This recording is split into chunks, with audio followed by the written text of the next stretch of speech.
ពីសួរបងប្អូនដល់គ្នាថ្ងៃនេះយើងទៅព្រៃតារាគឺទៅកាត់មេឃចន្ទីហើយថ្ងៃណាត់បានដើរទៅទេគឺជាត្រាក់ទៅហើយថ្ងៃណាត់មានអីច្រើនដែរគឺបោះបយយើងគឺមានតែអង្គប់ដាក់អន្ទាក់ដោទៅប៉ុណ្ណោះហ្នឹងអង្គប់ពេលអង្គប់ចេះហើយអង្គប់បាត់ច្រើនដែរប្រហែល10ជាងអង្គប់ចាស់យូរហើយនៅសល់ហើយថ្ងៃនេះយើងជិះត្រាក់ទៅថ្ងៃគ្រឿងចាក់គេតែងមេឃចន្ទីបាទអូខេបាទចាំទេសនានៅពេលដល់កន្លែងថ្ងៃនេះគឺទៅអត់បានទៅម្នាក់ឯងទេគឺទៅ2នាក់3នាក់ហើយយើងទៅចាំមើលសិនឆ្លៀតពេលអាចនឹងដាក់ផ្ទះហើយនឹងអាចរើសក្របចន្ទីផងព្រោះដោយសារជ្រុះច្រើននិយាយមិញគឺថាភ្លៀងគឺទៅខ្ញុំថារោដាក់បង្កាយផងដោយសារវាភ្លៀងអត់ដាក់ខ្មុលអត់កើតអត់មាននុយដែរគឺថាខ្យល់មែនទែនបាទប្រហែលជាអាចជ្រុះដែរជ្រុះច្រើនដែរចន្ទីនេះអត់ដូចមុនទេបាទវីដេអូនេះគឺទៅថ្ងៃណាត់ដូចមុនទេគឺថាអត់មានច្រកទឹកតិចទេណាអាមុនច្រកតិចតិចធ្វើអត់គ្រាន់ទេទៅពេញមួយថ្ងៃបាក់មកវិញថាដើរចង់ដល់ផ្ទះទេថ្ងៃច្រកទៅ3 4ដបទេ3 4ដបហ្នឹងហើយចាំទេសនាដើរតាណាឆ្ងាយគុំខ្វះទឹកបាទត្រូវការទឹកច្រើនសុខចិត្តអសល់កុំឲ្យខ្វះគឺពិបាកមែនទេច្រកទឹកថែមយើងមកឆ្លៀតទិញទឹកកកបន្តិចបាទព្រោះអីខែនេះវាក្តៅទិញទឹកកក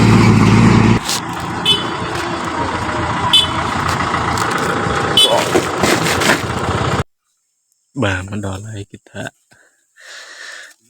ស្ដុកមែនទេអូបានហើយ10គីឡូ5គីឡូ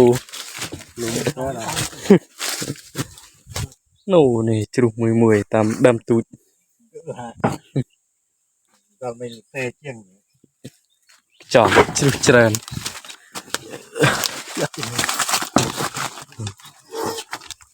យកមកដាក់សាក់មើលគប់4 10ញ៉ាំលេងដាក់គប់ទីញៀចដាក់ញៀចដាក់មួយដាក់គៀនស្វាយពេកមីវតាមភ្លឺតាមព្រំជិប3 4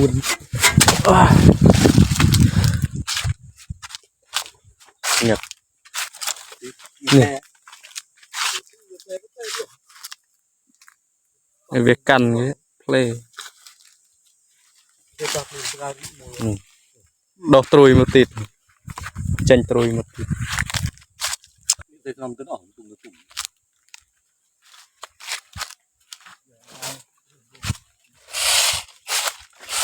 ចាំល្ងាចត្រួយដាក់ពាក់កណ្ដោបានសាក់មើលមានគ្រឿងចាក់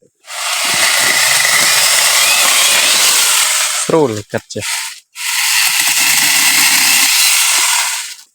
មុតដែរ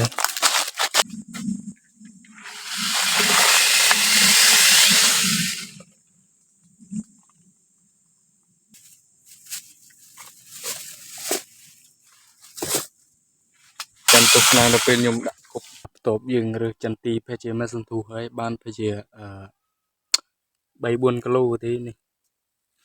ចន្ទីឥឡូវយើងទៅដាក់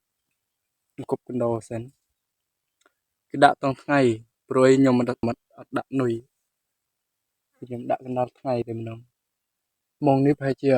ម៉ោង1ចឹងហើយខ្ញុំត្រូវដាក់ចូលខ្ញុំមិនដាក់នុយបើសិនថាខ្ញុំដាក់នុយខ្ញុំដាក់ល្ងាចអានេះខ្ញុំដាក់នុយទេខ្ញុំដាក់ទាំងថ្ងៃតែម្ដងគប់ប្រហែលជា10ចឹងឡូវទៅដាក់សិនតិចបងប្អូនឆ្ងល់ហើយដាក់អង្គប់ដាក់នុយមិនចាំទៅដល់នោះខ្ញុំប្រាប់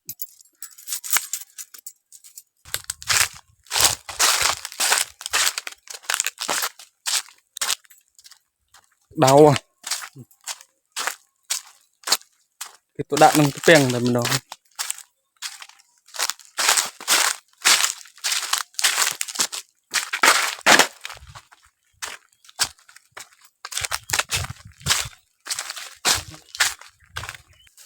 នេះផ្លូវបើលសឹកធ្លាប់មានគេដាក់ហើយតែខ្ញុំដាក់កណ្ដេលគេម្ដងមើលផ្លូវ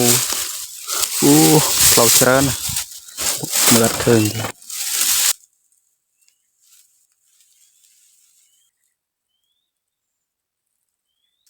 នេះបងប្អូនគាត់ដាក់នុយទេគេដាក់ស្មៅចេះហ្នឹងបាទវារត់មកចិនមកដល់ចិនផ្លិតគឺធ្លាប់មានគេដាក់ហើយនេះច្រើន